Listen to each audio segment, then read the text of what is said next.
يا الله الله يا ربي يا الله. لا إله إلا الله، لا إله إلا الله، لا إله إلا الله، محمد رسول الله، محمد رسول الله. أرجو رضاك يا الله، أنت الرحيم يا الله، هبني عطاك يا الله، أنت الكريم منك العطاء يا الله، أنت العظيم يا الله، فيك الرجاء يا الله، أنت الحليم. الحمد للہ وکفا وسلام علی عبادہ الذین اصطفیٰ. اشہد ان لا الہ الا اللہ وحدہ لا شریک لہ واشہد ان محمدا عبدہ ورسولہ صلی اللہ علیہ وآلہ وسلم. اللہم صلی علی محمد وعلی آل محمد کما صلیت علی ابراہیم وعلی آل ابراہیم انک حمید مجید. اللہم بارک علی محمد وعلی آل محمد کما بارکت علی ابراہیم وعلی آل ابراہیم انک حمید مجید. اما بعد، ناظرین کرام، سلسلہ پروگرام حدیث جبریل اس کا آج دوسرا پروگرام ہے، اور آج کے پروگرام کا موضوع ہے حفاظت حدیث. یہ موضوع رکھنے کی وجہ یہ ہے، ناظرین کرام، گزشتہ پروگرام میں آپ نے یہ تمہیدی گفتگو، بہت بنیادی گفتگو آپ نے سنی کہ حدیث کسے کہتے ہیں اور صحیح حدیث کا کیا مطلب ہوتا ہے. ایک سوال حدیث کے بارے میں جو بالعموم لوگوں کے ذہنوں میں اشکال پیدا کرتا ہے وہ یہ کہ نبی پاک صلی اللہ علیہ وآلہ وسلم کے دور میں حدیث لکھی نہیں گئی، بلکہ یہ لکھی گئی ہے 3 صدی ہجری میں. ظاہر ہے تدوین کا دور، یعنی حدیث کی تدوین کا دور 3 صدی ہجری ہے، اور اسی کو یا 2 صدی ہجری کا بالکل آخر، اور اس کو یہ کہا جاتا ہے کہ یہ دور تدوین ہے. جب نبی پاک صلی اللہ علیہ وآلہ وسلم کے 1 صدی بعد یا 1.5 صدی بعد حدیث مدون ہوئی ہے، تو اس حدیث کی اتھینٹسٹی یا اس کا استناد کیا باقی رہ گیا اگر وہ اتنی دیر بعد لکھی گئی ہے. تو یہ سوال جب عام طور پر لوگ ایک دوسرے سے کرتے ہیں تو مشکلات اور ایسے شبہات کا شکار ہو جاتے ہیں کہ وہ پھر حدیث کے بارے میں ہی شک و شبہ کرنے لگتے ہیں. ناظرین کرام، آج کے پروگرام میں ہم نے اسی سوال کا جواب حاصل کرنا ہے کہ کیا نبی پاک صلی اللہ علیہ وآلہ وسلم کے دور میں حدیث نہیں لکھی گئی، اور اگر لکھی گئی تو پھر دور تدوین 2 یا 3 صدی ہجری کو کیوں کہا جاتا ہے؟ 1 صدی ہجری یا نبی پاک صلی اللہ علیہ وسلم کے عہد مبارک میں حدیث اگر لکھی گئی تو اس کو دور تدوین کیوں نہیں کہا جاتا؟ تو میں یہ عرض کروں کہ تدوین اور کتابت، یعنی لکھا جانا اور حدیث کو مدون کرنا باقاعدہ کتابوں میں، ان دونوں باتوں میں فرق ہے. ایک تو ہم اعتراض کرتے ہوئے اور اس اشکال کا شکار ہوتے ہوئے ان باتوں کو بھول جاتے ہیں کہ تدوین اور کتابت میں فرق ہے. تدوین تو واقعتاً ناظرین کرام 2 صدی ہجری یا 3 صدی ہجری میں ہوئی ہے، اور جو کتابت ہے یہ تو نبی پاک صلی اللہ علیہ وآلہ وسلم کے دور میں، آپ کے دور میں لکھی گئی، آپ کے دور میں کتابت ہوتی رہی، یعنی حدیث لکھی جاتی رہی. لیکن کتابت حدیث کے محفوظ کرنے کا واحد ذریعہ نہیں تھا، اور یہ کسی دور میں نہیں رہا. خاص طور پہ جب ہم نبی پاک صلی اللہ علیہ وسلم کے دور کی اور اس کے ماقبل کی دور کی بات کرتے ہیں تو اس دور میں لوگوں کے حافظے ہمارے حافظوں سے کہیں زیادہ اچھے ہوتے تھے، اور لوگوں نے اپنی نسلوں تک کے نسب نامے جو ہیں وہ کئی پشتوں تک زبانی یاد کر رکھے ہوتے تھے، حتیٰ کہ اپنے جانوروں کے، اپنے غلاموں کے نسب نامے اور اپنے جانوروں تک کے نسب نامے ان کو یاد ہوتے تھے، اور وہ بلکہ اپنے دشمن قبیلے کے نسب نامے بھی یاد رکھتے تھے تاکہ وہ لڑائی کے موقع پر اور حجب کوئی کے موقع پر ایک دوسرے کا مقابلہ کر سکیں. یعنی یہ ان کے حافظے کی ایک خاص خصوصیت ہے جو اللہ تعالیٰ نے ان کو عطا کی تھی. تو حدیث کی حفاظت کا ایک ذریعہ، بلکہ میں یہ کہوں گا کہ سب سے بڑا ذریعہ تو حفاظت کا حفظ ہے. اور ظاہر ہے کہ جو حدیث کی حفاظت کا ذریعہ تھا وہی قرآن کی حفاظت کا ذریعہ تھا. اور یہ عجیب تماشا ہے کہ ہم قرآن کی حفاظت کے بارے میں تو کوئی انگلی نہیں اٹھاتے، اور جب حدیث کی بات ہوتی ہے تو اس کے بارے میں طرح طرح کے اشکالات کا شکار ہو جاتے ہیں. حالانکہ نبی پاک صلی اللہ علیہ وآلہ وسلم کا اگر اقوال، افعال اور تقاریر محفوظ نہ ہوں تو قرآن محفوظ ہونے کا تو کوئی مطلب ہی نہیں ہے. جب اللہ کریم نے یہ ارشاد فرمایا انا نحن نزلنا الذکر وَإِنَّا لَهُ لَحَافِظُونَ کہ ہم نے قرآن کو نازل کیا ہے، اس ذکر کو نازل کیا ہے اور ہم ہی اس کی حفاظت کرنے والے ہیں۔ اور اس ذکر کو نازل کر کے اس کی جو تشریح ہے اور جو اس کی تعبیر ہے، اور ذکر مکمل ہی نہیں ہوتا جب تک نبی پاک صلی اللہ علیہ وآلہ وسلم کا طرز عمل، آپ کی ہوئی وضاحت اس میں شامل نہ ہو جائے تو اس ذکر کی کوئی حیثیت نہیں۔ جیسا نماز کا ذکر قرآن پاک کے اندر آتا ہے، اگر اس کا طریقہ نبی پاک صلی اللہ علیہ وسلم سے ہم نہ معلوم کر لیں اور نبی پاک صلی اللہ علیہ وسلم یہ نہ فرما دیں صلو کما رأیتمونی اصلی، جس طرح مجھے نماز پڑھتا ہوا دیکھتے ہو ویسے نماز پڑھو، اگر ہم یہ نہ پتہ کر لیں تو قرآن کے اس حکم کہ اقیم الصلاۃ، اس کی کوئی حیثیت باقی نہیں رہ جاتی۔ جب ایسا ہے تو اس کا مطلب ہے کہ قرآن کی حفاظت، اس کے ساتھ ہی ساتھ نبی پاک صلی اللہ علیہ وسلم کے اسوہ کی حفاظت بھی مطلوب اور مقصود ہے۔ تو جس طرح اللہ کریم نے قرآن کی حفاظت کا ذمہ لیا، نبی پاک صلی اللہ علیہ وآلہ وسلم کی احادیث کی حفاظت کا ذمہ بھی اللہ کریم نے ہی لیا۔ یہی وجہ ہے کہ اتنا بڑا علم، حدیث، سائنس مارز وجود میں آ گئی، جس کے بارے میں غیر مسلم بھی حیران ہیں کہ یہ کیسے لوگ ہیں کہ انہوں نے 5 لاکھ کے قریب، بلکہ 5 لاکھ سے زائد لوگوں کے حالات زندگی قلم بند کر لیے ہیں، اس لیے کہ وہ لوگ 5 لاکھ لوگ حدیث بیان کرنے میں راویوں کے طور پر کہیں نہ کہیں کسی نہ کسی طبقے میں موجود تھے، ان سب کے حالات زندگی بھی محفوظ کر لیے گئے۔ یہ اتنی بڑی سائنس کہیں ڈیولپ نہیں ہوئی اپنے آقا علیہ الصلاۃ والسلام، اپنے نبی کریم صلی اللہ علیہ وسلم کے فرامین کو محفوظ کرنے کے لیے۔ تو یہ اللہ کریم نے اس کی حفاظت کا ذمہ لیا، لوگ یاد کر لیتے تھے۔ حضرت ابو ہریرہ رضی اللہ تعالیٰ عنہ فرماتے ہیں کہ میں نبی پاک صلی اللہ علیہ وسلم کے ساتھ رہتا تھا ہر وقت، اور مجھے حدیثیں یاد نہیں ہوتی تھیں، تو میں نے نبی پاک صلی اللہ علیہ وسلم سے شکایت کی، اپنے سوء حفظ کی کہ میری یادداشت اچھی نہیں ہے، مجھے چیزیں یاد نہیں رہتی۔ تو نبی پاک صلی اللہ علیہ وسلم نے حضرت ابو ہریرہ رضی اللہ تعالیٰ عنہ کے لیے دعا فرمائی، اور آپ نے فرمایا کہ چادر بچھاؤ، انہوں نے چادر بچھائی، نبی پاک صلی اللہ علیہ وسلم نے دعا فرمائی اور پھر وہ چادر لپیٹ لی۔ حضرت ابو ہریرہ رضی اللہ تعالیٰ فرماتے ہیں اس کے بعد مجھے کبھی کوئی حدیث نہیں بھولی۔ اور یہ حضرت ابو ہریرہ رضی اللہ تعالیٰ عنہ وہ ہیں جن کو صاحب الوف کہا جاتا ہے، ہزاروں حدیث انہوں نے روایت کی ہیں، اور ایگزیکٹ جو تعداد ہے ان کے روایت کردہ حدیثوں کی وہ 5374 ہے، یعنی 6000 کے قریب ان کی جو روایت کردہ حدیث ہیں، اور وہ کہتے ہیں کہ مجھے کبھی نہیں بھولی۔ تو پہلا جو اولین حفاظت کا ذریعہ تھا وہ تو حفظ تھا، لیکن اگر ہماری تسلی صرف کتابت سے ہوتی ہو اور لکھی ہوئی بات کو ہی ہم محفوظ سمجھیں تو یعنی حفظ بھی ایک ذریعہ تھا، تعامل امت یعنی اہل مدینہ کا عمل، جنہوں نے نبی پاک صلی اللہ علیہ وسلم کو دیکھا، وہ بھی نبی پاک صلی اللہ علیہ وسلم کے عمل کو اور آپ کی حدیث کو محفوظ کرنے کا ایک ذریعہ۔ لیکن کتابت جس پر سب سے زیادہ ہماری نگاہ ہے، اگر ہم اسی کو فوکس کریں تو ناظرین کرام نبی پاک صلی اللہ علیہ وسلم کے دور میں حدیث لکھی جاتی تھی۔ اس کے بے شمار شواہد موجود ہیں۔ ایک تو نبی پاک صلی اللہ علیہ وسلم کا اپنا فرمان ہے جو بخاری شریف کے اندر موجود ہے کہ نبی پاک صلی اللہ علیہ وسلم نے جب ایک خطبہ ارشاد فرمایا مکہ شہر کی حرمت کے بارے میں،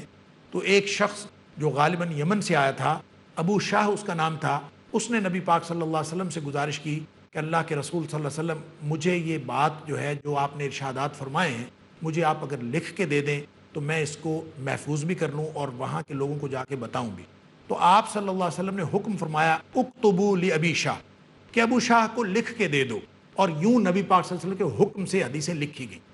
اسی طرح ناظرین کرام ابو داؤد شریف کے اندر اور حدیث کی دیگر کتابوں کے اندر ایک روایت ہے حضرت عبداللہ بن عمر بن العاص رضی اللہ تعالیٰ عنہ سے۔ حضرت عبداللہ بن عمر بن العاص رضی اللہ تعالیٰ عنہ وہ ہیں جنہوں نے نبی پاک صلی اللہ علیہ وسلم کے دور میں ہی حدیثیں جمع کر کے لکھ کے اپنا ایک مجموعہ تیار کر لیا تھا، جس کو صحیفہ صادقہ کے نام سے تاریخ میں یاد کیا جاتا ہے، یعنی ایک مجموعہ باقاعدہ ان کے پاس موجود۔ وہ فرماتے ہیں کہ میں جب نبی پاک صلی اللہ علیہ وسلم سے کوئی بات سنتا تھا تو میں اس کو لکھ لیتا تھا، کنت اکتب کل شیء ما اسمعه من رسول اللہ صلی اللہ علیہ وسلم، میں جو بھی بات نبی پاک صلی اللہ علیہ وسلم سے سنتا تھا میں لکھ لیتا تھا، یعنی ہر بات لکھتے جاتے تھے۔ اور یہ فرماتے ہیں کہ لکھتا اس لیے نہیں تھا کہ میں نے کتاب بنانی ہے، ارید حفظہ، میں اس لیے اس کو لکھتا تھا کہ تاکہ میں اس کو زبانی یاد کر لوں، اس کو حفظ کر لوں۔ اور میں نے عرض کیا کہ حدیث ہو یا تمام علوم، اس کی حفاظت بنیادی طور پر حافظے سے ہوتی ہے، کاغذات سے نہیں ہوتی۔ علم کبھی بھی کاغذ کا محتاج نہیں رہا، لیکن بہرحال جب ہم کتابت کی بات کرتے ہیں، اور یہ ثابت کرنے کے لیے کتابت اور تدوین میں تو فرق ہے، تدوین تو بعد میں ہوئی لیکن نبی پاک صلی اللہ علیہ وسلم کے دور سے ہی حدیث لکھی جاتی رہی۔ یعنی حضرت عبداللہ بن عمر بن العاص رضی اللہ تعالیٰ عنہ کا یہ فرمان کہ فرماتے ہیں میں ہر چیز لکھ لیتا تھا، فنہتنی قریش نے مجھے منع کر دیا اور مجھے انہوں نے کہا کہ نہ لکھا کرو، اور منع انہوں نے اس لیے کیا علی زعمہم ان رسول اللہ صلی اللہ علیہ وسلم بشر، انہوں نے اپنے اس زعم کی بنیاد پر، اس گمان کی بنیاد پر انہوں نے مجھے منع کیا کہ نہ لکھا کرو کہ نبی پاک صلی اللہ علیہ وسلم ایک بشر ہیں، یتکلم فی الغضب والرضا، کہ وہ کبھی غصے میں بات کر جاتے ہیں، کبھی خوشی میں، آدمی کی مختلف کیفیات ہوتی ہیں، کبھی آدمی بہت خوشی میں ہوتا ہے، خوشی میں بھی کوئی بات کر جاتا ہے، کبھی ناراضگی میں کوئی ادھر ادھر کی بات کر جاتا ہے۔ تو انہوں نے اپنے اس گمان کے مطابق حضرت عبداللہ بن عمر بن العاص رضی اللہ تعالیٰ کو منع کر دیا قریش نے کہ آپ یہ نہ لکھا کرو ہر چیز۔ تو فرماتے ہیں فامسک، تو میں رک گیا، لکھنے سے میں رک گیا، لیکن یہ بات مجھے ہضم نہیں ہوئی۔ فسألتہ، میں نے نبی پاک صلی اللہ علیہ وسلم سے پوچھ لیا کہ اللہ کے رسول صلی اللہ علیہ وسلم مجھے منع کر دیا گیا کہ نہ لکھوں، میں مجھے کیا کرنا چاہیے؟ تو نبی پاک صلی اللہ علیہ وسلم نے ارشاد فرمایا، جو ابو داؤد شریف میں بھی ہے اور میں نے عرض کیا کتب حدیث میں بھی، اور یہ صحیح حدیث ہے، کہ آپ نے فرمایا اکتب، عبداللہ لکھ لیا کرو، فوالذی نفسی بیدہ ما خرج منی الا الحق او اشار الی فی، نبی پاک صلی اللہ علیہ وسلم نے فرمایا کہ میرے منہ سے، آپ نے اپنے منہ کی طرف اشارہ فرمایا اور آپ نے فرمایا اس سے کبھی حق کے علاوہ کوئی بات نہیں نکلتی، چاہے غصہ ہو، چاہے خوشی ہو، کسی بھی حالت میں نبی پاک صلی اللہ علیہ وسلم کی زبان اقدس سے حق کے علاوہ کوئی بات نہیں نکلتی، اس لیے لکھ لیا کرو۔ تو نبی پاک صلی اللہ علیہ وسلم سے حضرت عبداللہ بن عمر بن العاص رضی اللہ تعالیٰ عنہ لکھ لیتے تھے۔ اسی طرح ناظرین کرام، وہ جو معاہدات جن کا نبی پاک صلی اللہ علیہ وسلم کے دور میں بہت سارے معاہدات ہوئے، میثاق ہوئے، خطوط لکھے گئے، وہ ساری کی ساری چیزیں حقیقتاً نبی پاک صلی اللہ علیہ وسلم کی احادیث ہی تھیں جو لکھی ہوئی حالت میں دستیاب تھیں اور ہمیشہ موجود رہیں۔ اور اس کے بعد ایک اور حدیث جو حضرت ابن عمر رضی اللہ تعالیٰ عنہ راوی ہیں اس کے، کہ نبی پاک صلی اللہ علیہ وسلم نے فرمایا قید العلم، علم کو محفوظ کر لیا کرو۔ اور ابن عمر رضی اللہ تعالیٰ عنہ فرماتے ہیں کہ ہم نے پوچھ لیا نبی پاک صلی اللہ علیہ وسلم سے ما تقییدہ، اللہ کے رسول صلی اللہ علیہ وسلم اس کی تقیید، اس کو محفوظ کرنا کیا ہے، کس طرح ہم علم کو محفوظ کر لیا کریں؟ تو نبی پاک صلی اللہ علیہ وسلم نے فرمایا کہ کتابتہ، اس کی کتابت کر لینا، اس کو لکھ لینا، یہ محفوظ کر لینا۔ اس کا مطلب ہے نبی پاک صلی اللہ علیہ وسلم کے دور میں حدیثیں محفوظ کی جاتی تھی۔ یوں ناظرین کرام، نبی پاک صلی اللہ علیہ وسلم کے دور میں جو کتابت ہوتی تھی، صحیفہ صادقہ میں نے عرض کیا موجود تھا، حضرت علی رضی اللہ تعالیٰ عنہ کا ایک صحیفہ موجود تھا جس کا ذکر بخاری شریف کے اندر بھی موجود ہے، اور میں انشاءاللہ ایک وقفے پہ جانا ہے، اور وقفے کے بعد گفتگو کا سلسلہ یہیں سے شروع کریں گے کہ حضرت علی رضی اللہ تعالیٰ عنہ کے پاس کون سا مجموعہ تھا اور اس کا ذکر انہوں نے کس طرح بخاری شریف کے اندر فرمایا۔ تو یہیں سے گفتگو کا سلسلہ جاری ہوگا۔ ایک چھوٹے سے وقفے تک کے لیے اجازت دیجیے۔ السلام علیکم ورحمۃ اللہ وبرکاتہ۔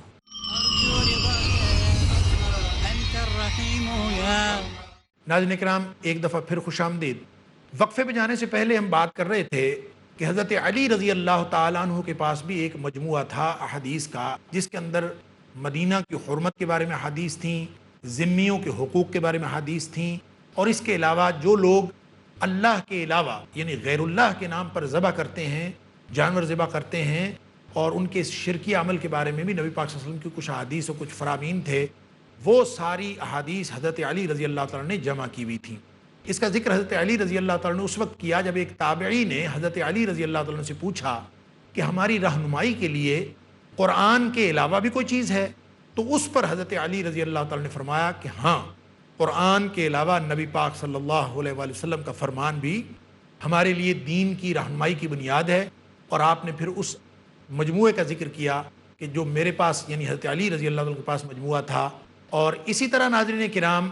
دیگر مجموعے بھی، جیسے صحیفہ حمام بن منبہ جو حضرت ابو ہریرہ رضی اللہ عنہ کے شاگرد تھے، حمام بن منبہ، انہوں نے بھی ایک مجموعہ مکمل کیا، اور وہ مجموعہ آج تک موجود ہے، محفوظ ہے۔ اور اسی طرح ناظرین کرام حضرت اسماء بنت عمیس رضی اللہ تعالی عنہ، ان کے پاس بھی ایک مجموعہ تھا۔ حضرت ابوبکر صدیق رضی اللہ تعالیٰ عنہ کے پاس بھی ایک مجموعہ تھا جس کا ذکر علامہ ذہبی نے تذکرۃ الحفاظ کے اندر کیا ہے، اور دیگر بہت سارے مجموعے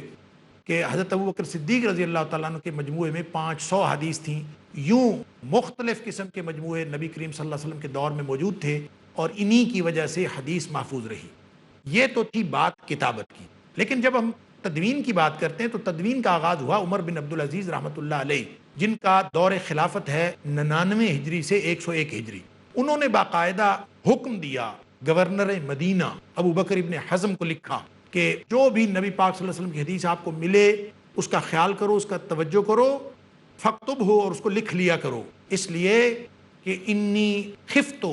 مجھے یہ ڈر ہے، دروس العلم و ذہاب العلماء، مجھے اس بات کا خوف ہے کہ علم مٹ نہ جائے اور علماء اس دنیا سے اٹھ نہ جائیں، یعنی دنیا سے لوگ اٹھ جائیں اور علم مٹ جائے، اور کہیں حدیث جو ہے وہ بھی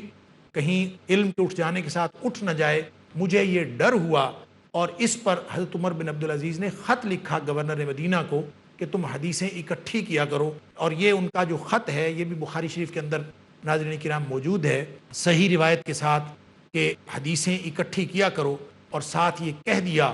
حدیث نبی کے علاوہ کوئی چیز جو ہے تم قبول نہ کیا کرو۔ یعنی حضرت عمر بن عبدالعزیز جو خلیفۃ المسلمین ہیں وہ ابو بکر ابن حزم گورنر مدینہ کو لکھ رہے ہیں، اور یہاں سے تدوین کے دور کا ناظرین کرام آغاز ہوتا ہے۔ علامہ ابن حجر عسقلانی نے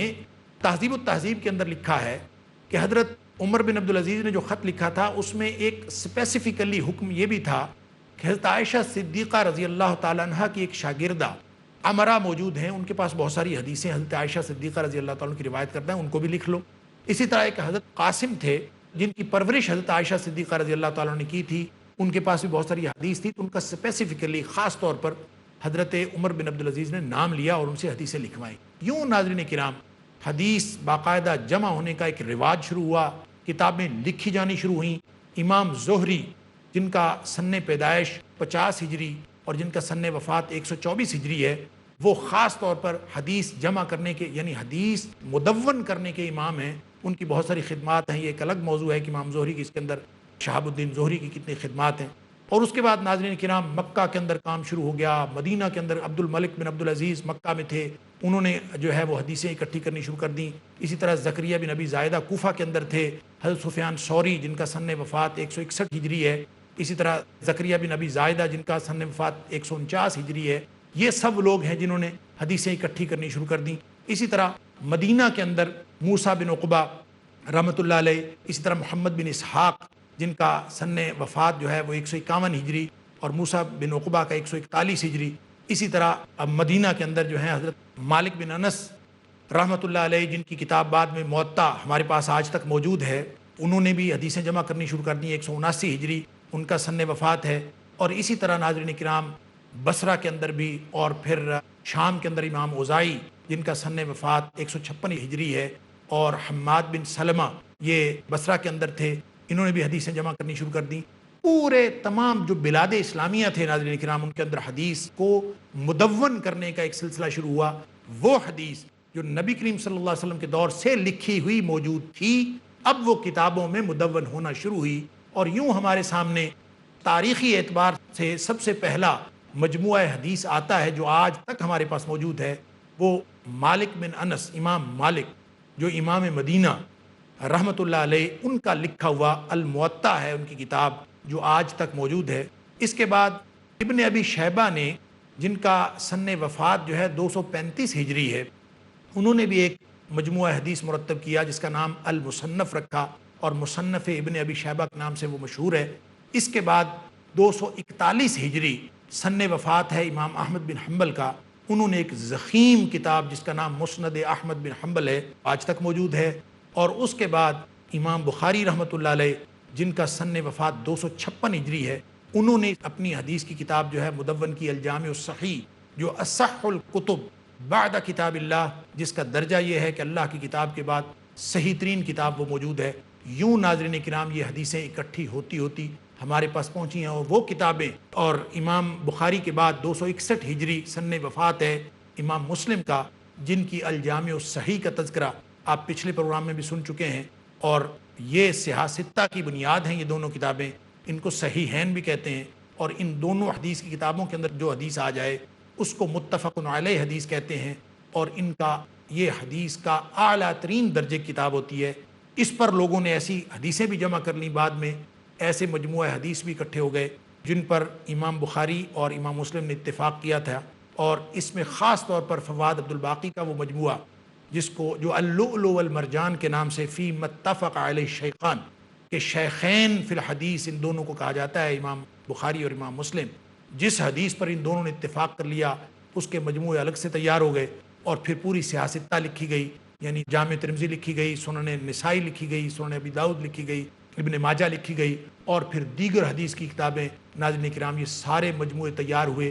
یہ تدوین کے دور میں ہوئے۔ کتابت پہلے سے ہو رہی تھی، اب تدوین بھی ہو گئی۔ یوں ناظرین کرام اللہ کے رسول صلی اللہ علیہ وآلہ وسلم کے فرمان کو محفوظ کر لیا گیا، اور یہ سند اور متن دونوں کے ساتھ محفوظ کیا گیا۔ یعنی وہ جو چین آف نریٹرز تھی، جو بھی راوی، جو بھی محدث اپنی کتاب میں حدیث نقل کرتا ہے تو وہ اپنے سے لے کر نبی پاک صلی اللہ علیہ وسلم تک سلسلہ سند، پوری جو روایت کی صحت کے ساتھ اس کو بیان کرتا ہے اور اس کی ذمہ داری لیتا ہے۔ اسی کو سند کہتے ہیں، اور سند بھی حدیث کا حصہ ہے۔ عبداللہ ابن مبارک کا قول ہے، الاسناد من الدین، جو اسناد ہے نا، سند بیان کرنا، یہی اصل دین ہے، کیونکہ نبی پاک صلی اللہ علیہ وسلم سے اصل جو ماخذ دین ہے وہاں سے لے کر محدث تک حدیث کس طرح سے پہنچی۔ تو انہوں نے کہا کہ اگر یہ سند نہ ہوتی، لولا الاسناد، اگر یہ سند نہ ہوتی، لقال، جو بھی کوئی شخص ہوتا وہ اپنی مرضی سے جو مرضی کہہ لیتا، اس لیے یہ سند کی جو ہے بنیادی حیثیت ہے۔ اسی طرح امام مسلم نے اپنے مقدمہ میں، یہ جن کی کتاب سے ہم نے حدیث جبریل لی ہے، انہوں نے اپنے مقدمہ میں امام ابن سیرین کا قول لکھا ہے، اور انہوں نے بھی کہا ہے کہ جو اسناد ہے یہی دین ہے، اور دین کی صحت برقرار رکھنے کے لیے سند کا سلسلہ، اس کو محفوظ کرنا، یہ بھی بڑا ہی اہم ہے۔ یوں ناظرین کرام، ہمیں یہ آج کے پروگرام میں معلوم ہوا کہ نبی کریم صلی اللہ علیہ وآلہ وسلم نے جو ارشادات فرمائے تھے، جو آپ نے کام کر کے دکھائے تھے، یا جن کاموں کو نبی کریم صلی اللہ علیہ وسلم نے مقرر کیا، یعنی وہ جو تقریری حدیث ہیں، یہ ساری کی ساری احادیث نبی کریم صلی اللہ علیہ وسلم سے کس طرح محفوظ ہو کے حفظ کے ذریعے سے، کتابت کے ذریعے سے، اور تعامل امت کے ذریعے سے اس سلسلہ سند سے لے کر آج تک ہم تک پہنچے ہیں، اور محدثین نے یہ کتابیں مرتب کی ہیں۔ لہٰذا یہ کہنا کہ یہ نبی کریم صلی اللہ علیہ وسلم کے دور میں لکھی نہیں گئی اور تیسری صدی ہجری میں لکھی گئی، یہ سوائے ایک مغالطے اور ایک جہالت کے اس کو کوئی اور دوسرا نام نہیں دیا جا سکتا۔ نبی کریم صلی اللہ علیہ وآلہ وسلم کے تمام ارشادات وہ محفوظ ہیں، جن کو محدث صحیح کہتا ہے تو وہ پوری شرائط کی ذمہ داری لیتا ہے کہ اس کے اندر وہ ساری شرائط موجود ہیں۔ یوں جس شخص کو حدیث سائنسز کا علم ہوتا ہے، وہ حدیث کو بھی اسی طرح محفوظ تصور کرتا ہے جس طرح قرآن پاک کو محفوظ تصور کرتا ہے، اور اگر اس میں کوئی چیز ضعیف ہے یا موضوع ہے تو وہ بیان ہو گئی۔ یوں ناظرین کرام، اس طرح کی محفوظ حدیث ہو تو یہ دین کی بنیاد ہے، اور دین کی بنیاد ایک اللہ کا قرآن ہے اور دوسرا نبی پاک صلی اللہ علیہ وسلم کا فرمان۔ خطبہ حجۃ الوداع کے موقع پر نبی پاک صلی اللہ علیہ وسلم نے فرمایا تھا، ترکت فیکم امرین، میں تم میں دو چیزیں چھوڑ کر جا رہا ہوں، لن تضلوا ما تمسکتم بہما، تم کبھی گمراہ نہیں ہوگے، ہرگز گمراہ نہیں ہوگے جب تک تم ان دو چیزوں سے چمٹے رہو گے۔ انہی کو دین سمجھ کے، انہی کو شریعت سمجھ کے ان کے ساتھ چمٹے رہو گے تو کبھی گمراہ نہیں ہوگے۔ اللہ تعالیٰ مجھے اور آپ کو، ہم سب کو، نبی پاک صلی اللہ علیہ وآلہ وسلم کی حدیث سے کما حق ہوئی استفادہ کرنے کی توفیق عطا فرمائے۔ وآخر دعوانا ان الحمد للہ رب العالمین۔ اللہ اللہ یا ربی یا اللہ، اللہ یا ربی یا اللہ۔ لا إله إلا الله، لا إله إلا الله، لا إله إلا الله، محمد رسول الله، محمد